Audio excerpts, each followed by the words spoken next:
नमस्कार। मैं डॉक्टर चंदनमल शर्मा आज आपको बीए पाठ प्रथम में भौतिक भूगोल में डेविस के भौगोलिक चक्र के बारे में बताने जा रहा हूँ।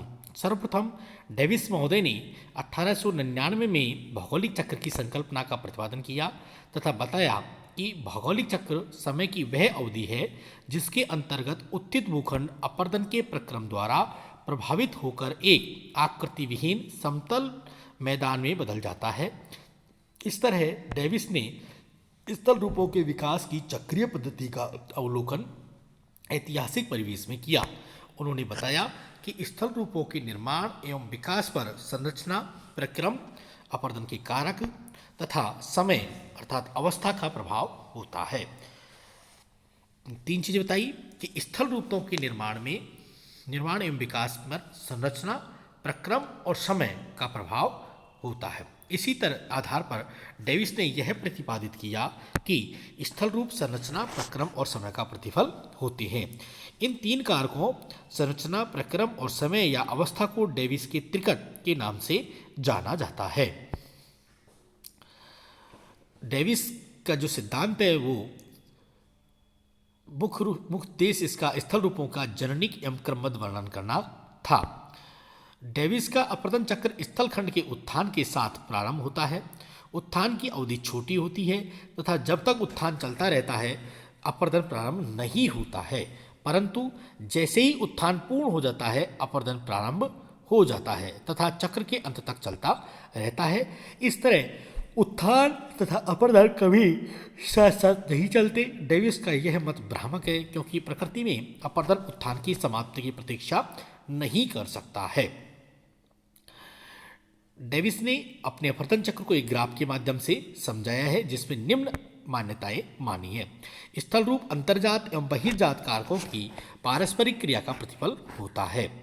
स्थल रूपों का विकास इस तरह क्रमिक रूप से होता है कि पर्यावरणीय दशाओं में परिवर्तन के अनुरूप स्थल रूपों का व्यवस्थित क्रमबद्ध अनुक्रम उत्पन्न होता है, अर्थात स्थल रूपों का स्वरूप पर्यावरणीय दशाओं में परिवर्तन के अनुरूप होता है। नदियाँ जब तक अपनी घाटी को गहरा करती रहती हैं तब तक वे प्रवणित या क्रमबद्ध न हो जाएं। इस स्थिति की प्राप्ति के बाद नदियाँ पार्श्विक अपर्दन द्वारा अपनी घाटी को चौड़ा करती हैं। स्थल रूप का उत्थान तीव्र गति से एवं लघु अवधि में पूर्ण हो जाता है।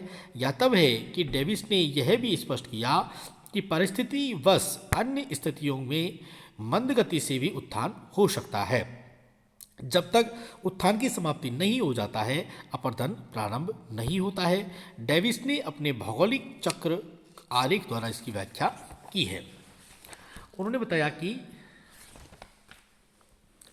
उत्थान की जो अवधि है को चक्रीय अवधि के अंतर्गत सम्मिलित नहीं किया है।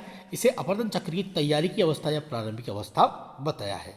इन्होंने अपने चक्र को तीन अवस्थाओं में बांटा है: तरुणावस्था, प्रौढ़ावस्था और जीर्णावस्था।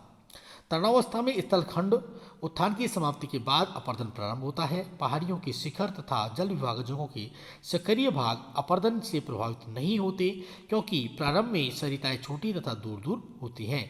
इन लघु सरिताओं की शीर्षवर्ती अपर्दन होता है जिस कारण उनकी लंबाई निरंतर बढ़ती जाती है।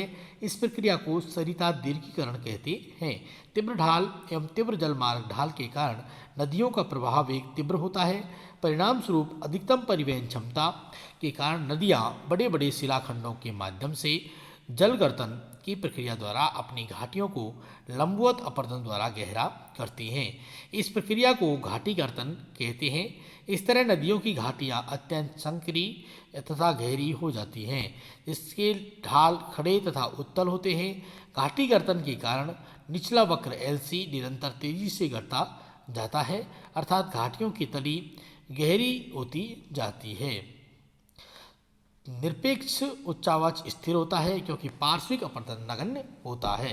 घाटी में लगातार लंबवत अपर्दन अथवा ऊपरी भाग में न्यूनतम अपर्दन के कारण सापेक्षिक उच्चावच निरंतर वृद्धि होती जाती है। घाटियों का आकार वी की तरह होता है जिनके पार्श्व भाग उत्तल ढाल वाले।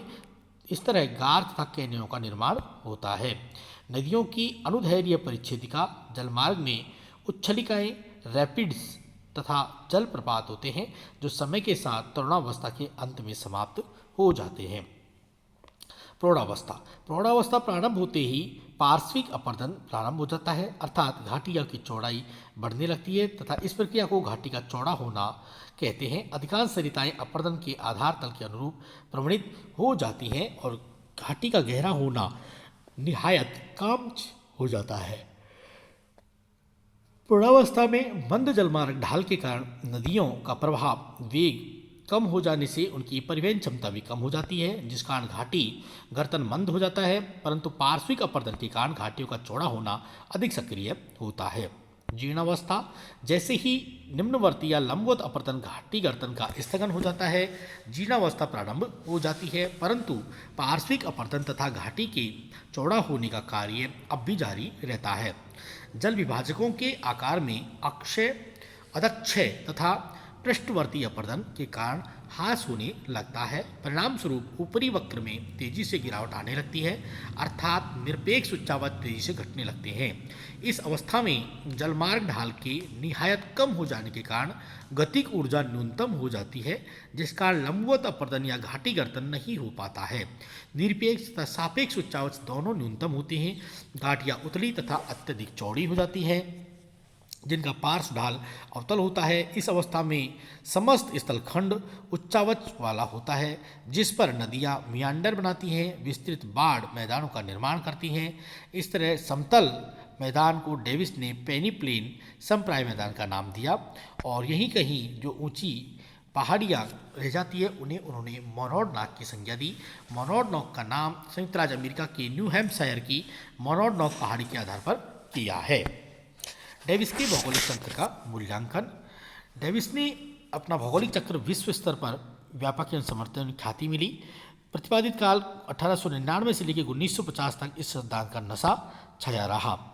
यद्यपि वर्तमान समय में इस सिद्धांत के आलोचकों की संख्या इतनी हो गई है कि समर्थक अल्पसंख्यक हो गए हैं, तथापि आलोचक भी डेविस के उद्धरणों को अपने विवरणों में व्यक्त किए बिना नहीं रह पाते हैं। इसके प्रभावी पक्ष कौन कौन से हैं? डेविस का मॉडल सिद्धांत अत्यंत सरल एवं व्यवहारिक है। डेविस ने अपने मॉडल को सुव्यक्त, रोचक, सशक्त शैली में प्रस्तुत किया, जिससे लोगों का ध्यान शीघ्र ही आकर्षित कर लिया। डेविस ने मॉडल को व्यापक स्तर पर क्षेत्र पर अध्ययन के प्राप्त परिणामों पर आधारित है। डेविस के सिद्धांत ने तत्कालीन भूविज्ञान में प्रचलित विकासीय विचारधारा को भरपूर समर्थन प्रदान किया है। डेविस के सिद्धांत में स्थल रूपों के विकास से संबंधित भावी कथन, भविष्यवाणी तथा पिछली घटनाओं की पुनर्रचना दोनों को समर्थन प्राप्त होता है। सिद्धांत के कमजोर पक्ष। डेविस के उत्थान की संकल्पना मान्य नहीं है, क्योंकि डेविस के अल्पकालिक त्वरित दर से उत्थान की बात कही, जो कि प्लेट विवर्तन के सिद्धांत के अनुसार उत्थान की प्रक्रिया सतत चलती रहती है तथा इसकी दरें अत्यंत मंद होती हैं। डेविस की उत्थान तथा अपर्दन के चक्र की संबंधों में अपनी संकल्पना भ्रामक है, क्योंकि अपर्दन उत्थान की समाप्ति की प्रतीक्षा नहीं कर सकता है, वरन जैसे ही उत्थान प्रारंभ होता है अपर्दन भी अपने आप प्रारंभ हो जाता है। डेविस के भौगोलिक चक्र की 3 अवस्थाएं तरुण, प्रौढ़ और जीर्ण से गुजरने के बाद समाप्ति के लिए स्थलखंड को दीर्घकाल तक स्थिर दशा में रहना होगा, परंतु प्लेट विवर्तन के सिद्धांत के अनुसार स्थलखंड की दीर्घकालिक स्थिरता संभव नहीं है, क्योंकि स्थलखंड सदा गतिशील रहते हैं तथा भूपटल विवर्तनिक घटनाओं को सदा प्रभावित होते रहते हैं। डेविस का इससे स्पष्टीकरण में कहना है कि चक्र की पूर्ण समाप्ति के लिए यदि भूपटल स्थिरता संभव नहीं हो पाती है तो पुनः उत्थान होने के कारण अपर्दन चक्र में व्यवधान हो जाएगा तथा नया मॉडल चक्र प्रारंभ हो जाएगा। डेविस के मॉडल में समय को आवश्यकता से अधिक महत्व दिया गया है। वास्तव में डेविस का मॉडल समय आधारित मॉडल है। पेंक ने अनुसार स्थल जो रूप हैं उनमें समय के परिवेश में अनुक्रमिक विकास नहीं होता है। इसके अनुसार स्थल रूप संरचना, प्रक्रम तथा समय का प्रतिफल न होकर के उत्थान तथा अपर्दन की दरों के संबंध पर आधारित होती हैं। N.A.N. स्टॉलर, J.T. Hack, R.J. चोरले आदि ने डेविस द्वारा प्रस्तुत स्थल रूपों के ऐतिहासिक विकास की संकल्पना को अस्वीकृत करके गतिक संतुलन सिद्धांत का प्रतिपादन किया। ज्ञातव्य है स्थल रूपों के विकास से संबंधित गतिक संतुलन सिद्धांत या अचक्रीय संकल्पना को डेविस के भौगोलिक चक्र के विकास के रूप में विद्वानों ने अधिक समर्थन नहीं दिया है। Thank you.